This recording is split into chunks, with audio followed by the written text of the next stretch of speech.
Hello दोस्तों, कैसे हैं आप लोग। विधिक ज्ञान के इस सेगमेंट में आप लोगों का स्वागत है। लॉकडाउन की वजह से बाल भी काफ़ी लंबे हो गए हैं और सेविंग भी नहीं हो पा रही है। तो खैर, जब लॉकडाउन ओपन होगा तो ये भी हो जाएंगे। तो चलिए, विधिक ज्ञान के इस सेगमेंट में आज हम बात करेंगे कुछ ऐसे अधिकारों के बारे में जिन्हें हर भारतीय को अवश्य ही पता होनी चाहिए।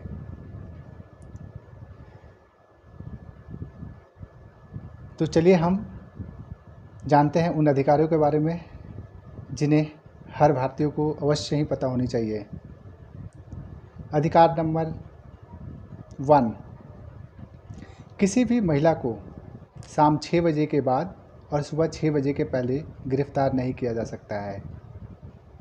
अधिकार नंबर 2, एक महिला पुलिसकर्मी ही किसी महिला को गिरफ्तार कर थाने ला सकती है। किसी पुरुष पुलिसकर्मी को किसी महिला को गिरफ्तार करने का अधिकार नहीं होता है। किसी गंभीर मामले में मजिस्ट्रेट के द्वारा लिखित आदेश प्राप्त होने पर ही एक पुरुष पुलिसकर्मी किसी महिला को गिरफ्तार कर सकता है।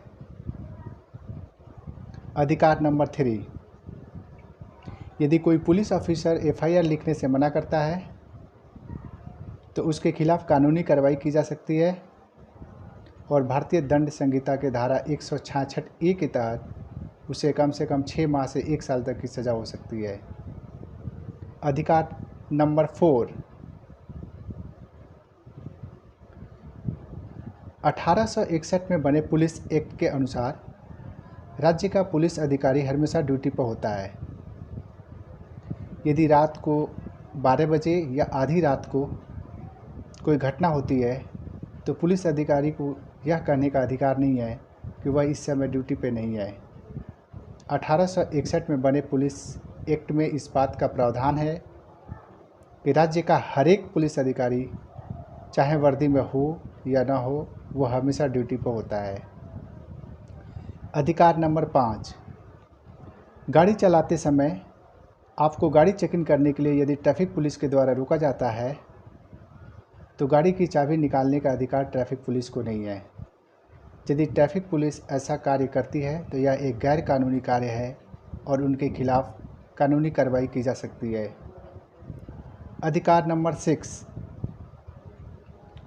यदि गाड़ी ड्राइव करते समय मोटर व्हीकल एक्ट के अंतर्गत आपने किसी कानून का उल्लंघन किया है और उसके लिए आपको चालान कट गया है और आपने चालान जमा कर दिया है या फ़ाइन जमा कर दिया है, तो दोबारा उस दिन उस कानून के उल्लंघन के लिए चालान नहीं काटा जा सकता है या फ़ाइन नहीं वसूला जा सकता है। उदाहरण के तौर पर, आप गाड़ी ड्राइव कर रहे हैं और आपने हेलमेट नहीं पहन रखी है, तो हेलमेट ना पहनने के लिए आपको चालान काट दिया गया है, तो दोबारा उस दिन हेलमेट ना पहनने के लिए चालान नहीं काटा जा सकता है या फ़ाइन नहीं वसूला जा सकता है। अधिकार नंबर 6,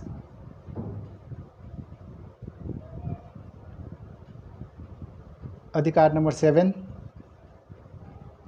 यदि गाड़ी ड्राइव करते समय आपके 100 ml ब्लड में अल्कोहल की मात्रा 30 mg या उससे अधिक पाई जाती है तो पुलिस आपको अरेस्ट कर सकती है।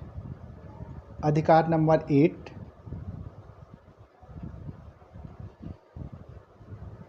यदि खाना बनाते समय आपका रसोई गैस सिलेंडर फट जाता है तो आप गैस कंपनी मालिक से 40 लाख का मुआवजा पाने का हकदार हैं। अधिकार नंबर 9, कोई भी दुकानदार किसी प्रोडक्ट के मैक्सिमम रिटेल प्राइस से ज़्यादा प्राइस का डिमांड नहीं कर सकता है। यदि कोई दुकानदार किसी प्रोडक्ट के मैक्सिमम रिटेल प्राइस से ज़्यादा प्राइस का डिमांड करता है तो उसके खिलाफ कानूनी कार्रवाई किया जा सकता है। अधिकार नंबर 10, यदि आप किसी कंपनी में कार्यरत हैं और कंपनी आपको सैलरी नहीं दे रही है या आपने किसी को पैसे उधार दिए हैं, वो पैसा रिकवर नहीं कर पा रहे हैं, तो आप 3 साल के अंदर कभी भी न्यायालय में आवेदन दे सकते हैं इन पैसों के रिकवरी के लिए। अधिकार नंबर 11, कोई भी कंपनी किसी गर्भवती महिला को कंपनी से नहीं निकाल सकती है। यदि कोई भी कंपनी ऐसा करते हुए पाई जाती है तो उसे मैटरनिटी बेनिफिट एक्ट के अंतर्गत मैक्सिमम 3 साल तक की सज़ा हो सकती है। अधिकार नंबर 12, यदि आप टैक्स जमा नहीं करते हैं तो TRO अर्थात टैक्स रिकवरी ऑर्गेनाइजेशन के पास यह अधिकार है कि वो आपको अरेस्ट कर सकती है और आप उनके मर्जी से ही छूट सकते हैं। अधिकार नंबर 13, भारत में लिव इन रिलेशनशिप में रहना अवैध नहीं है। भारत में लिव इन रिलेशनशिप में रहना लीगल है। लिव इन रिलेशनशिप में रहने वाले कपल्स को काफ़ी चीज़ों को ध्यान रखना पड़ता है और इनसे जन्म लेने वाले बच्चे का इनके माता पिता के संपत्ति में पूरा अधिकार होता है। अर्थात लिव इन रिलेशनशिप में यदि किसी बच्चे का जन्म होता है तो उस बच्चे का उसके माता पिता के संपत्ति में पूरा अधिकार होता है। अधिकार नंबर 14, यदि आप एक हिंदू हैं और आप किसी लड़के को गोद लेना चाहते हैं तो इसके लिए आपके पास अपना पुत्र पोता या परपोता नहीं होना चाहिए। यदि आप हिंदू हैं और आपके अपने पुत्र पोता या परपोता है तो आप किसी लड़के को गोद नहीं ले सकते हैं। साथ ही गोद लेने वाले व्यक्ति और गोद दिए जाने वाले बच्चे के बीच कम से कम उम्र का अंतर 21 वर्ष की होनी चाहिए। तो दोस्तों, उम्मीद है कि इस वीडियो के माध्यम से आपको इन अधिकारों को जानने का अवसर मिलेगा और आप इन अपने अधिकारों के प्रति कर्तव्यनिष्ठ रहेंगे। जय हिंद।